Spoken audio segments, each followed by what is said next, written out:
اشتيغن خارج أسوار النادي الكتالوني بنسبة تصل وتتجاوز حتى 90%، إلا في حالة واحدة ممكن يقعد الموسم القادم اشتيغن في برشلونة، وهذه الحالة راح أذكرها نهاية الفيديو. طيب ليش نتوقع أن اشتيغن يكون خارج أسوار النادي بنسبة تتجاوز 90%؟ لأن فليك طلب من ديكو يتعاقد مع حارس، وذكر اسم حارس اسبانيول خوان غارسيا. هذا الحارس يا جماعة الخير رغم أنه يلعب في نادي كان مهدد بالهبوط للدرجة الثانية في الدوري الإسباني، إلا عنده نسبة تصديات تجاوزت 75%.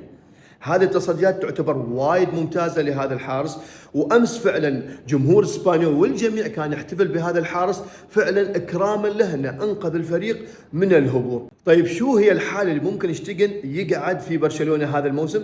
انه يقعد احتياطي، يكون احتياط لهذا الحارس الاساسي، لان الواضح ان برشلونه اذا فعلا وقع مع غارسيا مستحيل يخلي تشيزني ويخلي اشتيغن معاه ايضا في النادي، يعني راح يقعد اما اشتيغن او شيزني. وشخصيا اعتقد ان شيزني هو اللي راح يقعد. اشتيغن عمره 33 سنه تقريبا، و1000 نادي يتمناه.